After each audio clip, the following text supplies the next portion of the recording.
A new report says PS5 Pro is indeed launching this year. Insomniac details everything on Spider-Man New Game Plus update. The saga of Arrowhead trying to fix Helldivers continues, and all the launch details for Elden Ring Shadow of the Erdtree. All that and more in today's PlayStation news. Let's get to them. First up, a quick update on the new PlayStation Plus catalog games available to download now. On the games catalog there's Need for Speed Unbound, The Outer Worlds Spacer Choice Edition, Tales of Arise, Assassin's Creed Valhalla, LEGO Worlds, LEGO Jurassic World, Rogue Book, Rogue Lords, and Tales of Cestiria. Then the Classics catalog adds Resistance Retribution, Jet Moto 2, Tales of Symphonia, and Tales of Vesperia.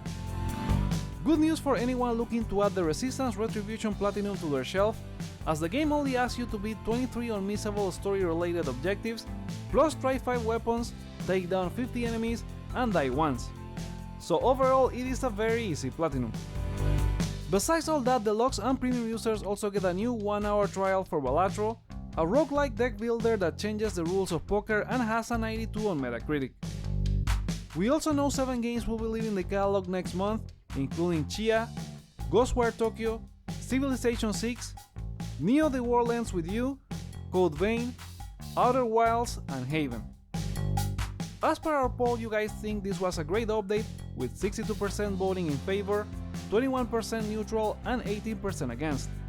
And the games we are most interested in are Assassin's Creed Valhalla, Need for Speed Unbound, The Outer Worlds, and Resistance Retribution. Which PlayStation Plus games are you playing this month? Share with us in the comments. Next, there's a new report from CNBC that supports the release of a PS5 Pro in the second half of the year, which previous rumors have said will feature Sony's own DLSS solution. Analysts think there will be a new model to boost the interest in PS5 after Sony had to cut their console forecast from 25 to 21 million units, and to provide a beefed up option for one of the most anticipated games of next year, Grand Theft Auto 6. Kantan Games analyst Serkan Toto says there seems to be a broad consensus in the game industry that Sony is indeed preparing a launch of a PS5 Pro in the second half of 2024. And Sony will want to make sure to have a great piece of hardware ready when GTA 6 hits in 2025, a launch that will be a shot in the arm for the entire gaming industry. However, if and when Sony does launch a new PS5 Pro, don't expect the regular model to go down in price, according to George Gigasvili, senior principal analyst at Omdia. The reason is what we were talking about in the previous video, that parts for manufacturing PS5 are not going down in price for Sony to earn a profit in the console, unlike previous generations. The Omdia analyst points out that given that issue, there's still a scenario where Sony launches the PS5 Pro, but still experiences declining year-on-year hardware sales. PS5 has been nearly 4 years in the market, and with most games being cross-gen, it seems the hardware is just starting to hit its stride, so it remains to be seen if a Pro version gathers a significant audience. The PS4 Pro keynote in September 2016 fell flat with the media calling it a hard sell, and Sony has never disclosed sales of that version, only saying in 2017 that 1 in every 5 PS4 sold was a Pro version. 2016 was a record year for PS4 with 20 million units sold, but little is related to PS4 Pro. Sony had left the PS3 behind by then, and we had games like Dark Souls 3, Uncharted 4, Fallout 4, Persona 5, and promise of 2017 games such as Horizon Zero Dawn, Resident Evil 7, and Gran Turismo Sport. Grand Theft Auto 6 will sell a lot, but given Take-Two's recent results, it will likely arrive after March 2025, which means there will be a gap that Sony needs to fill to launch a PS5 Pro with games that take advantage of the hardware. And they have said they have no plans for new entries in major franchises this year. Would you be interested in a PS5 Pro? Let us know in the comments. Moving on, Insomniac has announced the full details for the Spider-Man 2 New Game Plus mode, adding a bunch of costumes and new options as well. The update set to launch this March 7 will let you replay the game with all suits and abilities, while unlocking additional content like ultimate levels and golden gadget styles. There are also more suits and customization options, as players can customize Peter's symbiote suits or change into the new Hellfire Gala costumes with designs from comic book artists Russell Dodderman and Bernard Chang. Besides that, there are enhancements to photo mode with action figure mode and stickers, alongside accessibility features like audio descriptions and screen reader. Insomniac has also partnered with Gameheads, an organization that fosters diverse talent and empowers low-income youth in the gaming industry, and they will be launching the Fly and Fresh Suit paid DLC pack. The pack will be available from March 7 to April 5, and for $5 you can get early access to a fly suit for Peter, a fresh suit for Miles, 10 photo mode stickers and 2 photo mode frames, with 100% of the purchase price going to Gameheads. The costumes will be made available for free for all players at a later date. Will you be going back to Spider-Man 2 to replay the game? Share with us in the comments. Now there is more news on the Saga of Arrowhead and their quest to keep up with server demand for Helldivers 2's surge in popularity since launch.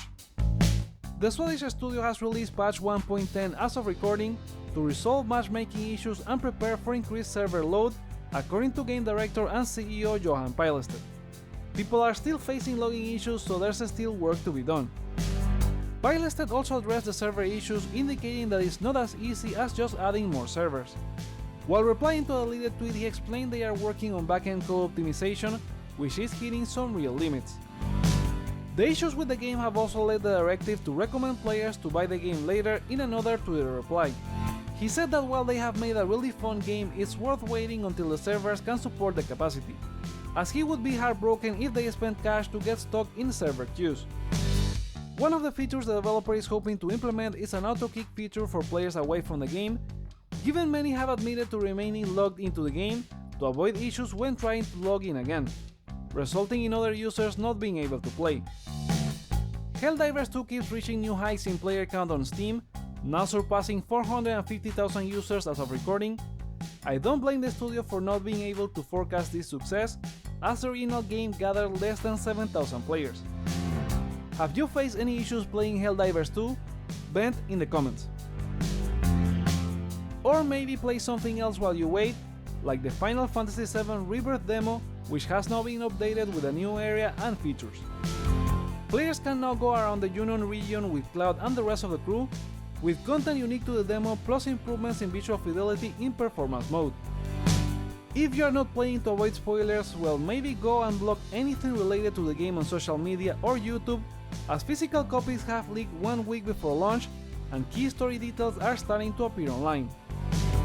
There's not much to wait as the game comes out in just a week, and after that we can start waiting for part 3, which game director Naoki Hamaguchi has said could be out by early 2028. Waiting is just part of the game. How are the hype levels for Final Fantasy VII Rebirth this close to launch? Have you played the demo? Voice your opinion in the comments. The wait is not that long now for the new Elden Ring Shadow of the Erdtree DLC, as From Software and Bandai Namco have revealed the first gameplay trailer. The 3-minute video showcases what From Software has promised as their largest expansion yet, which creator Hidetaka Miyazaki has said was formed of leftover ideas of the original campaign's development, now transformed into an expansive new adventure. The expansion will introduce a new area with a new map, sharing a similar structure to the original map, including fields and dungeons of different sizes. Over 10 challenging boss fights are included, as well as new weapons and skills. In terms of the story, the DLC explores the story of Miquella, and Miyazaki has said the difficulty will match the endgame of Elden Ring, with the same freedom in how to approach different challenges, so players can tackle them at their own pace. Elden Ring Shadow of the Erdtree comes out this June 21st for PS4, PS5, Xbox One, Xbox Series and PC, and pre-orders are available now for both the DLC and the new bundle including the original game, all of them digital only. The DLC standalone will be $40, and a premium edition costs $50 and includes a digital art book and soundtrack. Then there's the Elden Ring Shadow of the Erdtree edition for $80, including the base game and expansion. The Shadow of the Erdtree Deluxe edition will include all that plus the digital art book and soundtrack for $100. The only physical version is the Collector's Edition, which is available through the Bandai Namco store for $250. It comes with a 40-page digital art book, a digital soundtrack, a Mesmer the Impaler figure, and a voucher to download the DLC. It doesn't include the original game. Pre-ordering any of these editions gets you early access to the Ring of Miquella gesture when the DLC launches. Well, with that we can go back to wondering if there will be a Bloodborne remake, as creator Hidetaka Miyazaki said in an interview with Eurogamer, that it's a title they hold very dear and just as much as their fans, and that having new hardware is definitely what gives these remakes value, given there are things you were unable to achieve on previous generations of hardware, and allows more players to appreciate the games. He also said he was very happy to see fans asking for a remake, but he apologized for being unable to talk about any specifics. It's interesting he mentions new hardware, as the Bloodborne remake has been linked to PS6, but it would be an interesting choice for a PS5 Pro as well. Anyway, will you be playing the upcoming Elden Ring DLC? Are you hoping for a Bloodborne remake? Let us know in the comments. Now time for a round of quickfire gaming news. Do not be sorry. Be better. Sony President Hiroki Totoki suggests Bungie should improve accountability for development timelines.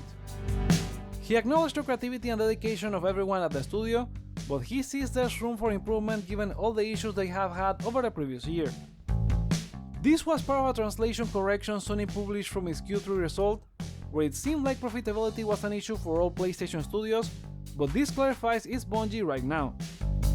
The clarification also showed what Totoki meant to say when talking about taking games multi-platform, and that includes PC, VR, cloud, and mobile. Google engineers have hacked the PlayStation Portal, enabling it to run PSP games locally with the PSP emulator.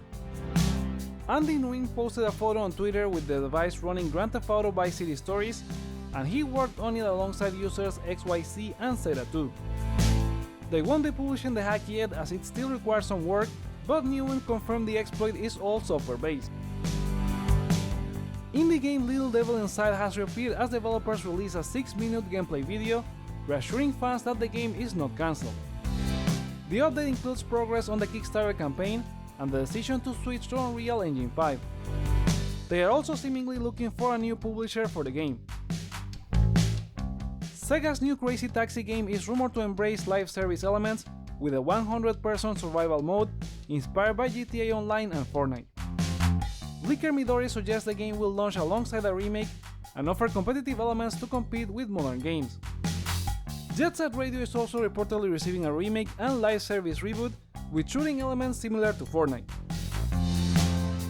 Steel City Interactive has said they are working on bringing Undisputed boxing to PS5 and Xbox Series consoles, but they are not ready to announce a release date. The game has been in early access on Steam, and they are trying to reach that final version by focusing on polish, bug squashing, and gameplay balancing. Criterion Games has announced another year of post-launch support for Need for Speed Unbound, marking the franchise's 30th anniversary. 4 drops of new content will be released inspired by past Need for Speed titles, each including new modes, events, PvP playlists, cars, quality of life improvements, and a speed pass. Gearbox founder Randy Pitchford has hinted at Borderlands 4 possibly being in development during an interview with IGN to promote the new movie trailer. He said they are working on something that is the greatest thing they have ever done, but it's not time to reveal yet.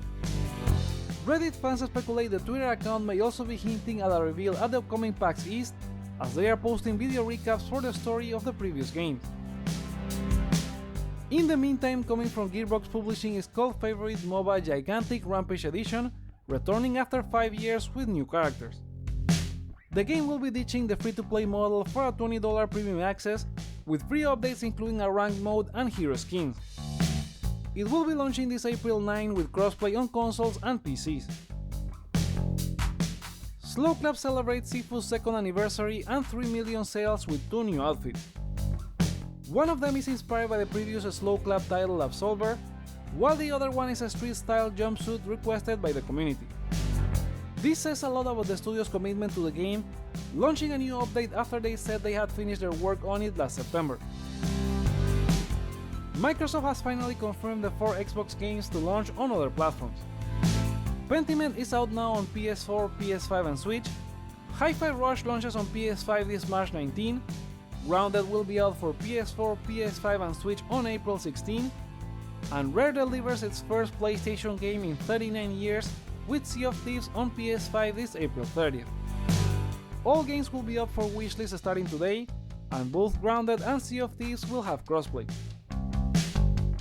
Future Lab has dated the upcoming Warhammer 40,000 DLC for PowerWash Simulator, allowing players to claim iconic units like Land Raiders and Dreadnoughts.